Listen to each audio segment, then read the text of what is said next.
Bismillahirrahmanirrahim. Assalamualaikum warahmatullahi wabarakatuh. Alhamdulillah, alhamdulillahilladzi khalaqal mauta wal hayata liyabluwakum ayyukum ahsanu amala. Asyhadu an la ilaha illallah wa asyhadu anna Muhammadan abduhu wa rasuluhu la nabiyya wa rasula ba'da.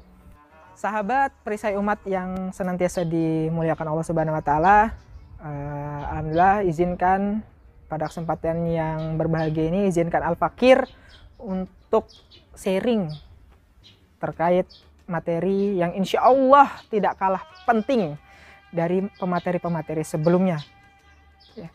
Apa itu materinya? Yaitu harapan umat berada di pundak para pengemban dakwah. Mengapa materi ini juga begitu penting?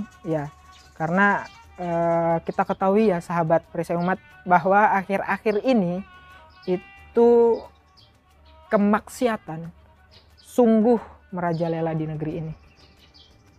Baik kemaksiatan secara terang-terangan maupun kemaksiatan secara sembunyi-sembunyi. Baik yang tua, yang muda, yang sudah beristri, yang belum beristri, semua telah melakukan kemaksiatan.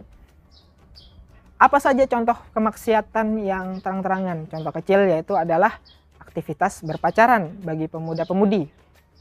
Bahkan di bulan Ramadan ini aktivitas berpacaran tidak menurun. Bahkan ada pemuda-pemudi yang malam harinya mereka tetap jalan berduaan, padahal mereka bukan mahram dan tidak ada yang orang ketiga sebagai mahram untuk menemani pemudi tersebut. Itu adalah salah satu kemaksiatan yang terjadi yang secara terang-terangan. Contoh lain kemaksiatan yang sembunyi-sembunyi adalah korupsi, kasus korupsi. Ya bila tidak ketahuan tentu korupsi dilakukan secara sembunyi-sembunyi tidak mungkin terang-terangan di hadapan publik seperti itu. Dan banyak kasus korupsi sekarang itu yang terjadi dari orang bawah, dari pejabat yang di bawah sampai pejabat yang di atas. Dan juga aktivitas riba itu sangat merajalela di negeri ini.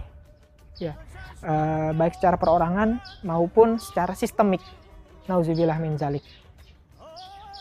Nah, oleh karena itu sahabat perisai umat yang dirahmati Allah Subhanahu wa taala, karena kemaksiatan itu terjadi, maka dibutuhkanlah orang yang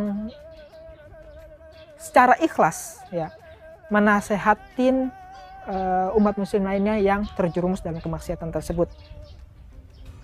Agar apa?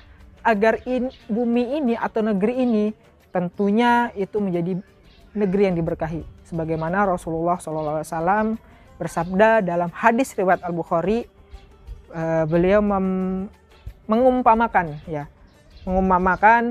orang yang senantiasa itu melakukan amar ma'ruf nahi mungkar atau berdakwah itu seperti dalam sebuah kapal atau bahtera yang besar, di mana ada seseorang yang tinggal di bawah, di dasar, di dekat air, dan juga ada orang yang tinggal di atas kapal seperti itu. Lalu dalam satu kesempatan orang yang di bawah ini membutuhkan air. Sehingga dia ketika membutuhkan air, dia selalu meminta air kepada orang yang di atas. Karena tentunya suplai air melalui atas. Nah, dalam satu kesempatan orang yang di bawah ini itu merasa ketika dia membutuhkan air itu dia lelah untuk naik ke atas. Seperti itu. Mungkin seperti itu. Lelah, lalu dia juga merasa tidak enak kepada orang yang di atas. Akhirnya orang yang di bawah ini bersepakat untuk melubangi sebuah kapal atau bermaksiat di dalam kapal tersebut, dalam bahasa harfiahnya. Melubangi kapal agar apa? Agar dengan mudah mendapatkan air, agar dengan mudah dia minum mungkin atau untuk keperluan-keperluan lainnya. Nah, jika itu sampai terjadi, melubangi kapal itu sampai terjadi, dan orang yang di atas itu padahal mengetahuinya, namun tidak melarang, tidak menasehati, maka yang terjadi apa? Maka yang terjadi adalah kapal itu itu bocor, kapal itu karam, sehingga kapal itu tenggelam. Nah, jika kapal itu tenggelam, maka siapa yang terkena dampaknya? Tentu tidak hanya orang yang berada di bawah tadi.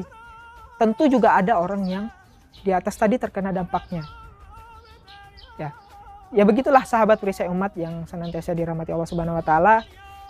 Dalam kehidupan ini maka sangat diperlukan orang yang melarang atau mencegah dalam hal kemungkaran tadi. Ya, disitulah fungsi atau harapan umat di para pengemban dakwah. Ya, padahal notabene kita ini harusnya adalah negeri umat muslim terbesar. Namun kita mengapa banyak kemaksiatan yang terjadi di negeri ini? Ya, seperti tadi perzinahan, terus riba, lalu korupsi yang tidak selesai-selesai. Ya, hal itu mungkin karena orang-orang yang terlibat di dalamnya kurang mengetahui atau kurang pemahamannya, sehingga pemahaman keislamannya, sehingga mereka menganggap bahwa aktivitas itu adalah aktivitas yang biasa-biasa saja. Mungkin bila mereka tahu itu adalah dosa, namun mereka menganggap dosa adalah dosa yang biasa-biasa saja. Hukumannya ketika di akhirat biasa-biasa saja. Dan disitulah juga fungsi para pengemban dakwah atau orang-orang yang menasehati itu untuk terus menasehati orang-orang yang berbuat maksiat tadi. Sehingga harapannya insya Allah umat yang dinasehatin tadi itu mau berubah dari jalur yang tidak baik menjadi jalur yang baik. Jalur yang jauh daripada Allah menjadi jalur yang lurus untuk mendapatkan ridho Allah Subhanahu wa taala. Karena juga sebagaimana Rasulullah SAW bersabda, "Man ra'a minkum munkaran falyughayyiru biyadihi." Barang siapa yang melihat kemungkaran, hendaklah mereka mengubah dengan tangannya. Mengubah dengan tangan seperti apa? Mengubah dengan kekuasaan. Bila kita memiliki kekuasaan, contoh misalnya seorang pemimpin, ada karyawan yang tidak sholat, dengan mudah pemimpin itu untuk membuat surat untuk agar karyawannya sholat tepat waktu. Nah, fa'ilam yastati fabi lisani. Bila kalian tidak mampu dalam mengubah dengan tangan tadi, itu ubahlah dengan lisan. Apa dengan lisan? Yaitu dengan dakwah, dengan seruan, dengan mengajak, mengajak menjadi pribadi yang lebih baik lagi.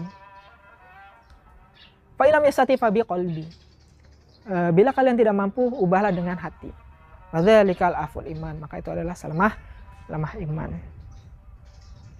Jadi sahabat perisai umat yang dirahmati Allah Subhanahu wa taala, itulah penting, sangat penting fungsi dari para pengemban dakwah. Agar apa? Agar negeri ini tidak diazab oleh Allah Subhanahu wa taala.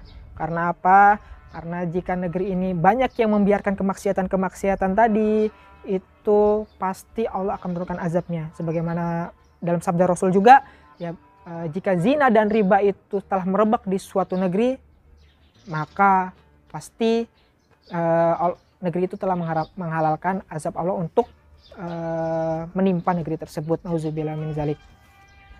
Semoga kita menjadi bagian yang senantiasa berdakwah, berjuang di jalan Allah Subhanahu wa taala dengan harapan agar negeri ini menjadi negeri yang baldatun thayyibatun wa rabbun ghafur. Amin amin ya rabbal alamin. Itu saja yang dapat saya sampaikan. Kurang lebihnya mohon maaf. Wabillahi taufiq wal hidayah. Assalamualaikum warahmatullahi wabarakatuh.